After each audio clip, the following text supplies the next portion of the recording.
Good evening, all of you. It's a very, very pleasant evening. Am I right? Slight setback to the male sector to which I belong, but a matter of great pride for all of us. Honorable Governor of Punjab, most respected Shri Banwari Lalji Purohit, Honorable Governor of Haryana, Shri Bandaru Dattatreya, Honorable Speaker of Punjab Assembly, Shri Kultar Singh Sandwan. I am still waiting for his invite to address the Punjab Assembly. I'm sorry. Honorable Education Minister Punjab, Shri Harjot Singh Bains, Vice Chancellor, Panjab University, Professor Renu Big.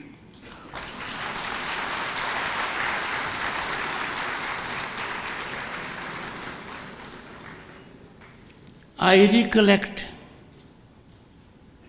when I got an envelope at Vice President residence. The envelope came from Search Committee, headed by Shri Sushil Rungta, ex-chairman SAIL, and had been chairperson of IIT. Professor Yogesh Singh, Vice Chancellor Delhi University, and Shri Anil Sahasrabudhe, former chairman AICTE.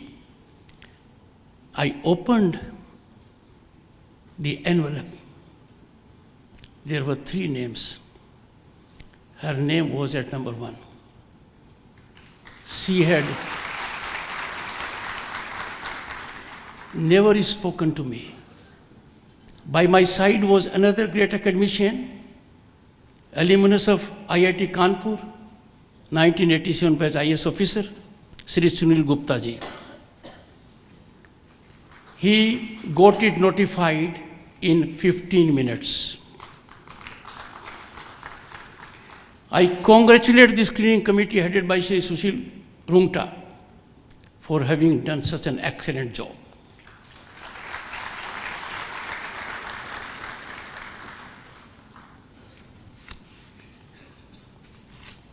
Very distinguished audience, but I would make reference to some of them whom I have known for very, very long. Shri Satpal Jain ji, Additional Solicitor General of India, a former Member of Parliament, and a legal luminary recognized all over the country for his special talent in elections.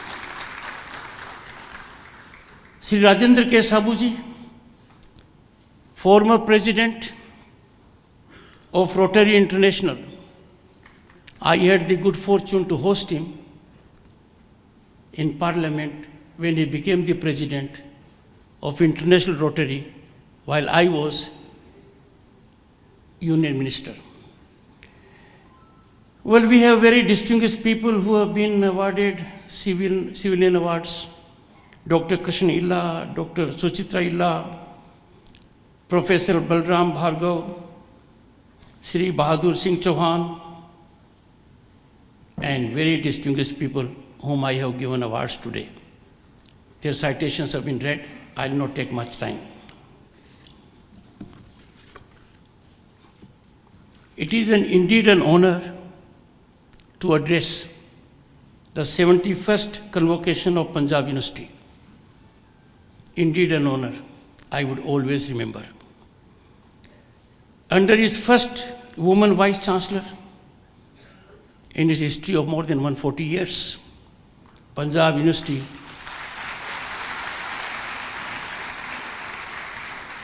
is on a path of progress. What I saw today was reflection of what I saw on 26 January 2024 at Kartavya Path. Friends, we are fast heading with nuclear speed towards woman-led development, woman-led governance. Male members, please watch out. Congratulations to the graduating students, their families, friends, and esteemed faculty. I am sure the students on way to becoming alumni will lifelong nurture the friendship picked here. A convocation is a momentous occasion and ever to be cherished by the students and the faculty.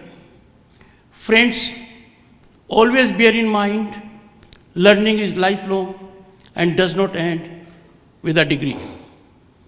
Congratulations to the distinguished honoris causa awardees, very befitting recognition. A recognition that will motivate and inspire many. Also congratulations to Panjab University Ratna Awards. Each of them has made very distinguished contribution in their fields.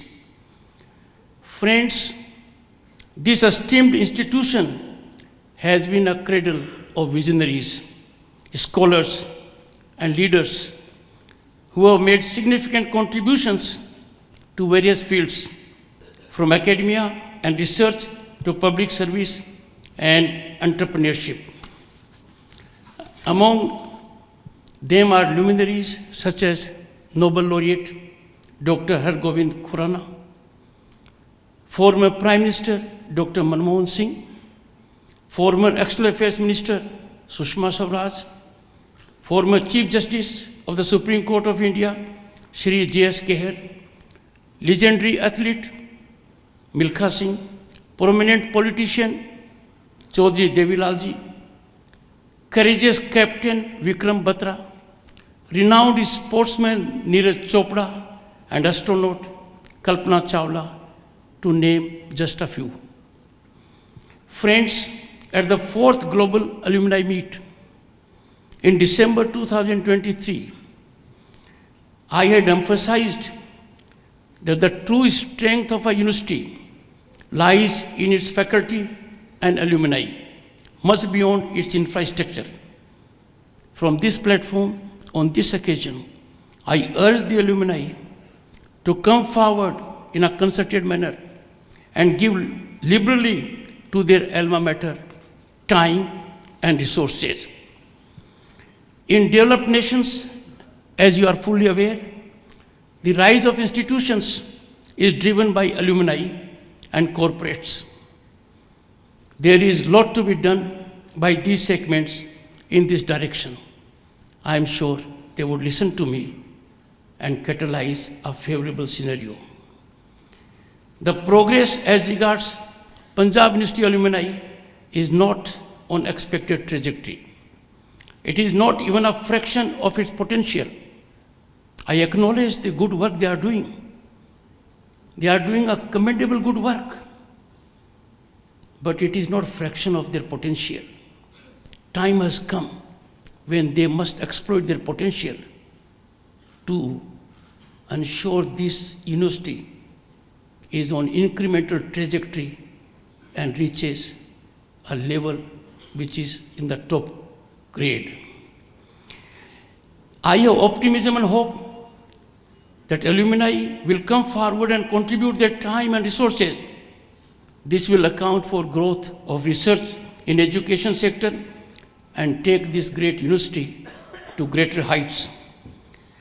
Friends, I urge corporates in this country to handhold educational institutions almost over, and this will lead to upsurge in very significant areas, upsurge in innovation, research and development. The world over it is being done by corporates. Our corporates are no less. They need to come forward now.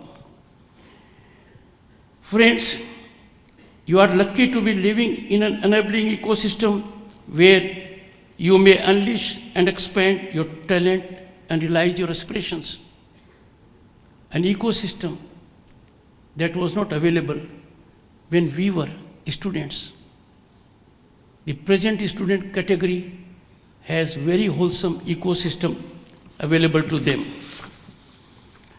As a consequence of series of affirmative governance and policy initiatives, my young friends, you will be taking leap in the largest domain that offers new vistas of opportunities. Today, youth of the nation are enabled as never before to a level playing field divorced of nightmare of patronage, favoritism, and nepotism. You realize the importance of level playing field only when you are denied.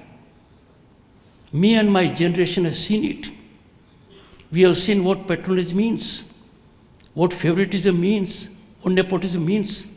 You are lucky to be living in times where you have a level playing field available to you. Friends, privileged pedigree has ended with fair, equitable, enforceability of equality before law.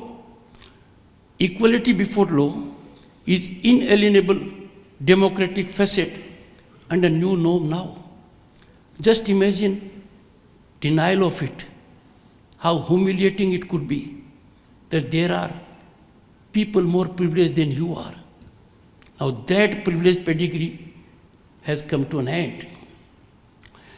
It is baffling and worrisome that enforcement of law and legal process is sought to be ridiculed by some by taking to streets. As most vital stakeholders in democracy and governance, my young friends, you need to neutralize such sinister trends. Adherence to law is fundamental to democracy, and that gives us the most vital constitutional right of equality. Friends, for too long, the system and governance remained in our country plagued by corruption, nepotism, favoritism, and patronage. My young friends, soothingly, corruption once been in society is now no longer rewarding. Patronage and corruption, once password to a job or opportunity, has ended. Its practitioners are now facing heat of law. Even high and mighty are being held accountable to law and are in its tight grip. Power corridors, once infested with corrupt elements, have now been sanitized. Just imagine when you take a leap in the larger domain, what an ecosystem you'll have. This, what could be better opportunity for you to unleash your talent, realize your aspirations. Friends, stepping out, you'll find environment of hope and possibility on account of exponential economic rise and phenomenal growth of physical and digital infrastructure. Bharat, our motherland, home to 1/6 of humanity, is already, friends, the 5th largest global economy, ahead of Canada, UK, and France. In next 2-3 years, it will be ahead of economies of Japan and Germany to be the 3rd largest global economy. International Monetary Fund has recognized India as a bright spot of investment and opportunity, while World Economic Forum is confident of India becoming a developed nation by 2047. Friends, a G20 document prepared not by us, but by the World Bank, shared a very interesting point as regards India's growth story. As per it, India has achieved financial inclusion. You all are aware of the massive financial inclusion we have secured in this country. 500 million people being brought into banking system. Unprecedented, unimaginable. And this, according to the World Bank, was achieved just in 6 years, which would otherwise have taken at least 47 years. Well-deserved compliments to our robust digital payment infrastructure and spirit of our people. I'm hinting at these developments because When you will walk out, you will see the upbeat mood. You will see enabling system. You will see that every mechanism of governance is facilitating you so that you can achieve your dreams. Our resilient financial ecosystem of finance, economy, and growth, bolstered by an inclusive digital payment system, is a global model adopted by countries across the globe. UPI, we all are familiar, but in less than a decade has gained momentum. Countries that have embraced different forms of Indian payment system include France, UAE, Saudi Arabia, Bahrain, Singapore, Maldives, Bhutan, and Oman. Just imagine what an achievement for our nation, that our mechanism has been adopted by them. It is recognition of India's rise in global community of nations.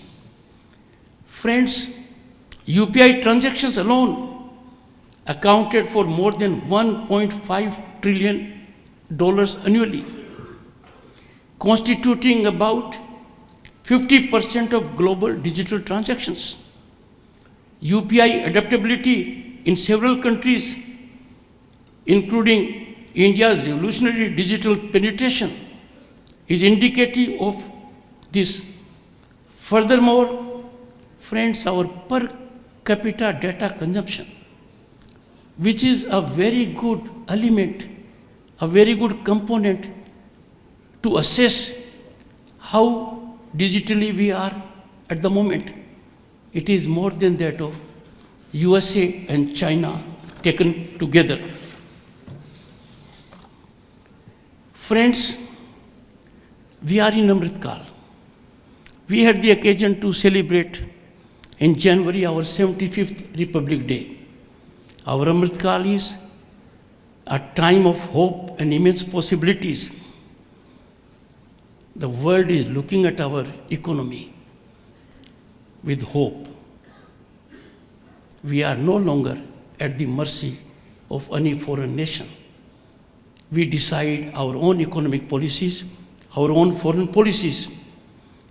We have had groundbreaking achievements, and these achievements extend to space with monumental success of Chandrayaan-3, marking India's historic first soft landing on Moon's South Pole and symbolizing our ceaseless progression towards Bharat at 2047. If you would recollect August 23, 2023, the entire globe was watching India's success, and the Honorable Prime Minister had to join it from another land. There was hardly a news channel of reckoning in the world that was not covering this event.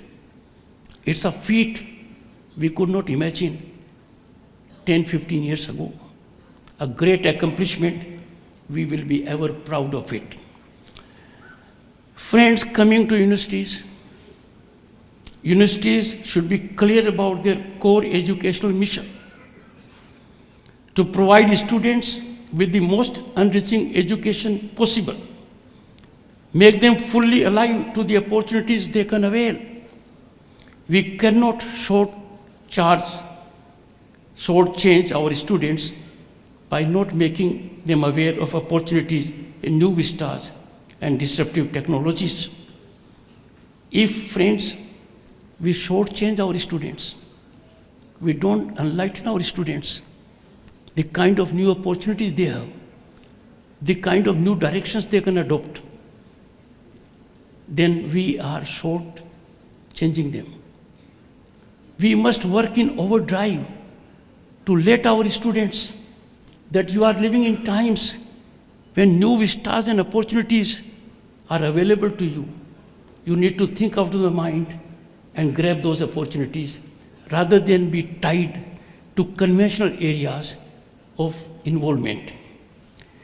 Friends, with emerging vistas, next generation opportunities, including in the domain of disruptive technologies, universities have to play a critical role in dismantling silos that overemphasize cutthroat competitiveness for government jobs. This is turning out to be too serious. The faculty of the university has to be alive to it. Our youth is getting into a long queue, entering that silo, obsessed with competitiveness, trying to secure a limited opportunity area when we have vast ocean of opportunities. The power and peril of competing have to be appreciated and balanced. We are having a problem. Solution to that problem lies in universities. Universities have to enlighten young minds that you don't get bogged down to what was earlier the favorite opportunity domain. Now the favorite opportunity domains are so varied, so versatile, and availability of vistas is enormous. I am sure if the faculty will take it in mission mode, our students will contribute hugely once they go in larger domain for growth of the nation. My young friends, you need to come out of old silos and stop following the traditional paths. Chart your new journey in innovative ways. You need to discard the excessive obsession with competitive examinations. Today the country is creating new opportunities every day. You only have to catch up with those opportunities. Friends, I have no doubt I see in you principal architects of Bharata 2047.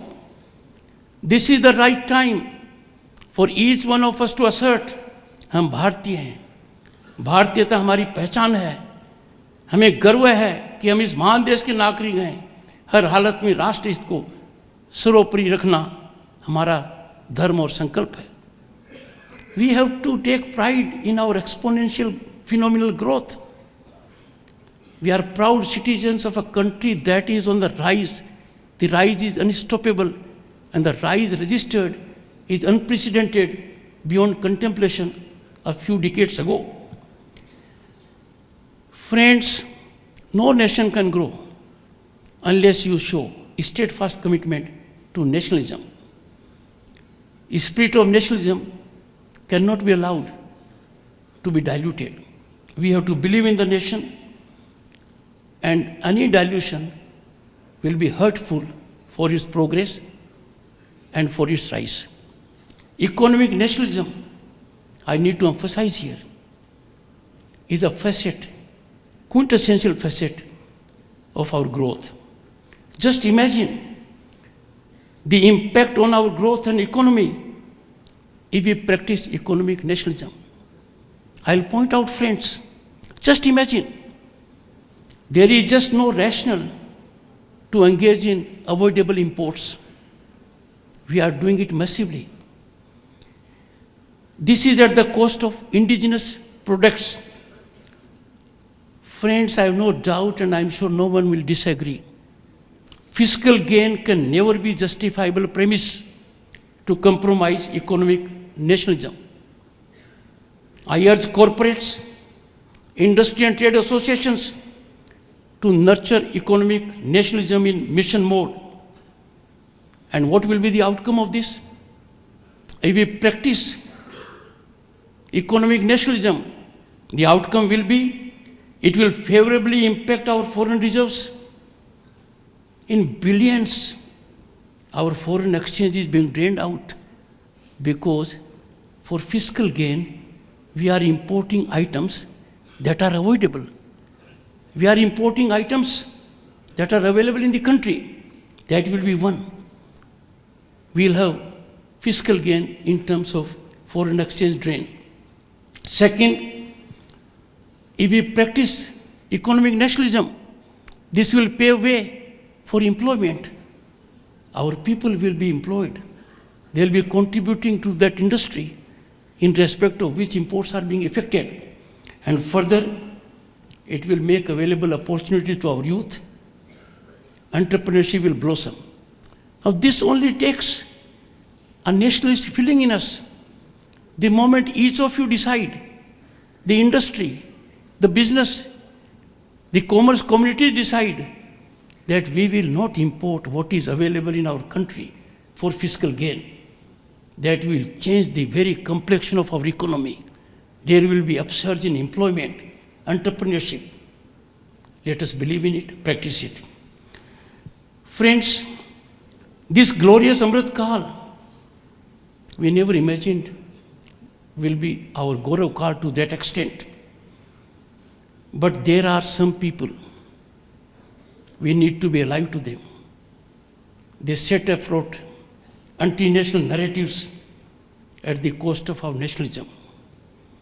Such pernicious elements are a recipe for chaos. Chaos for us, chaos for themselves. It is our duty to our nation, our motherland, that such anti-national narratives must be neutralized and nipped in the bud. If one segment has a power to neutralize anti-national narratives, it is the youth of this country, it is the students. And trust me, my young friends, you are the most vital stakeholders of democracy and growth. You are the people who will take Bharat to pinnacle as a developed nation at 2047. You will be part of the marathon march that will secure place in 2047. You therefore cannot countenance such kind of narratives that are meant to demean our nationalism, taint our institutions, and I'm sure if you take it upon yourselves, such forces will have no courage whatsoever to raise their head. I'm sure you'll take about it. I urge corporates, industry and associations, they must brainstorm, they must think, they are competent, alone they can do it to promote economic nationalism. If our business associations, trade associations, commerce associations, industry associations decide in one voice, on one platform, that for sake of the nation, for sake of opportunities in the country, for sake of our youth, for sake of entrepreneurship growth, we will not import from outside what can be available here. The imports will be absolutely in that category which is unavoidable. Friends, I must invite your attention to another painful scenario. It is distressing and concerning that temples of democracy, our legislatures, have been sacrileged by anti-national narratives. How can such a sacred platform as legislature be used to demean our nationalism, sacrilege those institutions? This cannot be countenanced. This is disturbing dilution of our nationalism and patriotic spirit. You, my young friends, should be more concerned than anyone else. You need to neutralize in mission mode such nefarious activities. Friends, another aspect in this country which we need to focus is equitable development and last mile delivery. Fortunately, on account of governance, our accomplishments are in this area. The man at the end of the road is getting sunshine, getting benefits of governance, getting an opportunity to rise and fructify ambitions. But what is needed further is to enhance it further, to make it sharper. We must promote bipartisan stance to development. There should be no politics when it comes to development. All should be united. Right now we find there is divisive stance.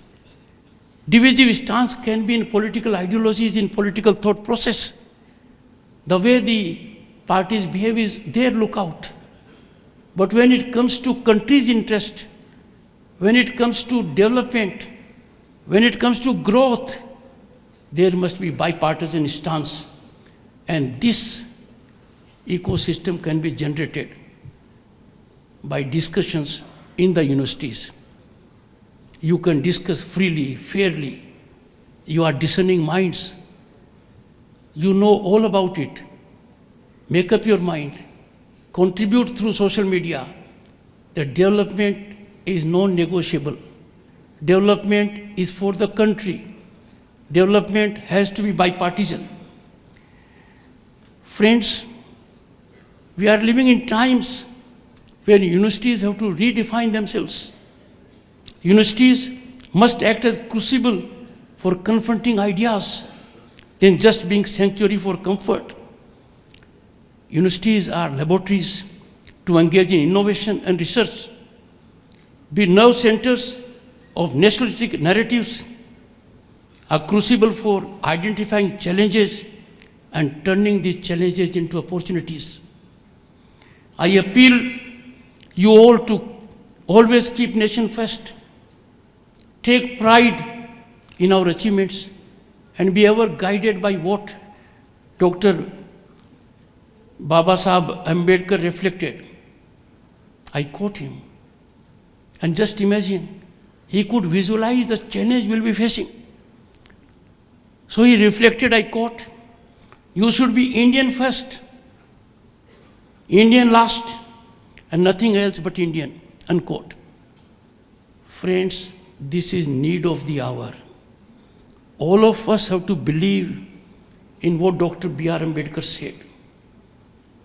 Any deviation from this line will not help our country, which has to be a world power, a developed nation by 2047. Friends, let me give you a suggestion. In the pursuit of your dreams, remember that each step forward contributes to larger tapestry of a developed, empowered India. Anything you do will contribute for the growth of this great nation. And that is massive. Embrace challenges as opportunities of growth, and let the values instilled in you during your academic journey be the guiding light in all your endeavors. I am sure when you will take lead, you will fall down on occasions. You will suffer failure. You will suffer setbacks. But never fear failure. A failure is a stepping stone to success. Chandrayaan 3 would not have succeeded on August 23, 2023 if we had not made an effort with Chandrayaan 2, which largely succeeded. I am confident, my young friends, that Marathon March to Viksit Bharat, driven by empowered young minds like you, will achieve the goal seamlessly, swiftly, and maybe earlier than what we have scheduled, 2047. Friends, the entire world today is looking at India. India's image in the Committee of Nations is very high. India's voice is being heard as never before. You can feel it. It is in the atmosphere. And therefore, it is time for us to give everything for growth of Bharat, to make earnest efforts, ignoring all other forces, that our mission is to make this country a developed nation by 2047. My best wishes and congratulations to the